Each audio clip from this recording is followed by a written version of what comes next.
is the stubborn insistence that whatever mess we're in, God is in it with us. Trusting God is a determined insistence that there is nowhere we can be that God is not. Trusting God is the heartfelt insistence that we are never, ever alone. Are we ready to learn to lean into that kind of God? Or will we decide that it is safer to trust only to ourselves and our own bootstraps, living and dying by the idol of self-sufficiency? Or, in a structural approach, the idol of power as power over others, rather the empowerment in and with community. John's Jesus insists by word and deed that his love and God's love will give us a life far beyond the possibilities of self-reliance. And that the insistence never let up, which is why Jesus winds up on the cross. Fear and hurt will cause humans to keep our defenses up, on guard for any sign that our trust has been misplaced, that this source of love is unreliable. Prove it, insists fear. Prove that you love me and I can trust you. And so Jesus does. Jesus goes to the cross. Not because there is some redemptive quality about pain, but because his love has no boundaries. Jesus goes to the cross because life is the greatest possession humans have, and there is nothing that God made flesh will not give up for humans. It's not mentioned in the writing of this sermon, but I hear yelling in that, God incarnate, Jesus Christ. The living God, the God of creation, brought into human form.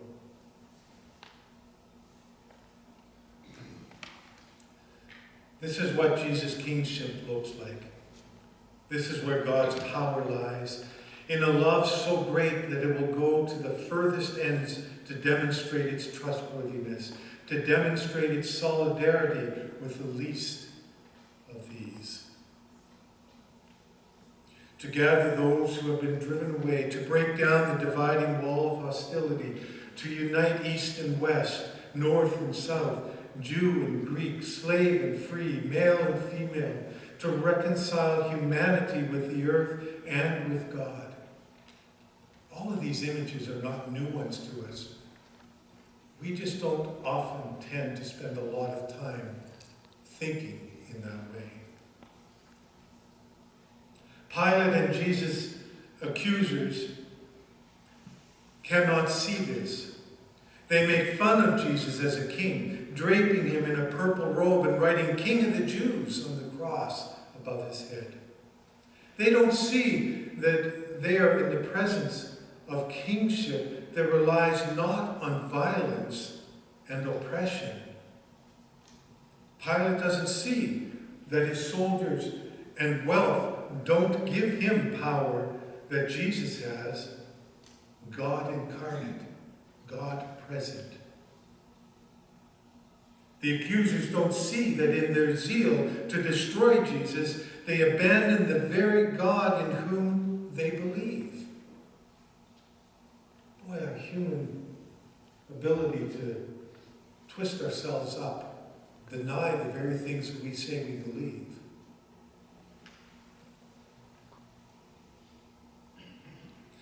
Can you and I expand on the character of this God as the one who sides with the widow and the orphan, the oppressed, the colonized?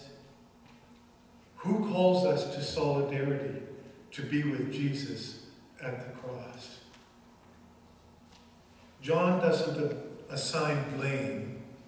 He can't, because Jesus chooses his hour, going forth to meet the soldiers, knowing Pilate has no power that is not given from above, and deliberately stating his thirst from the cross, thus fulfilling the prophecy of drinking sour wine. John instead illustrates for us the tragedy of human fear and our reliance on the power of force. There is no comment of rejoicing or gloating over the rejection of Jesus. Instead, John lets the scene speak for itself. When Jesus' enemies claim, "We have no king but Caesar," they have abandoned the theology of Passover, the very festival they are about to celebrate. A festival that proclaims God alone is judge and king. And for God's people, that is a tragedy. This sermon began by claiming that a Good Friday message is usually easier to write. Pleasant, no. Meaningful, yes. Familiar, too much. That's why it's easy, this writer says. But the other easy piece, and the sinful piece of Good Friday, is to assign blame for Jesus' death. It's someone's fault. Someone must be punished. That's how we humans think. It's our first response, it seems. The easy choice conveniently lets us off the hook. This story is never about whose fault it is or isn't that Jesus died. This story is never about who should be punished for a death Jesus chose for himself.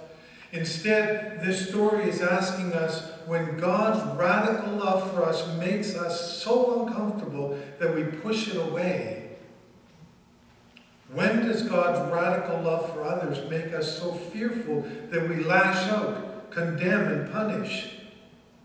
The cross asks us to recognize the presence of God in our lives, right in front of us. This story is entirely about whether we will recognize God when God comes to us. Will we dig our nails into the myth of independence, clinging to the lie that we need nothing and no one? Or will we have the frail courage to trust in a God whose love will change the chemistry of water, defy the physics of gravity, make abundance from our scarcity, and never stop pursuing us, even unto death?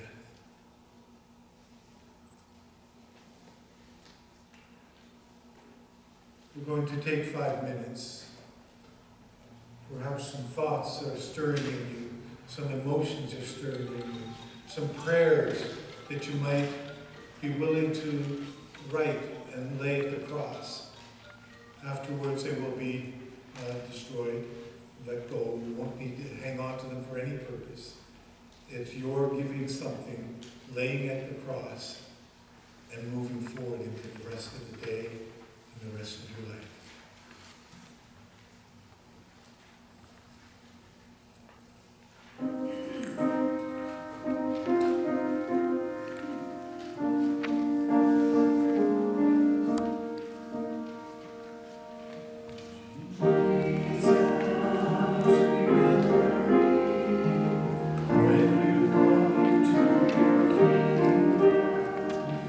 Jesus, we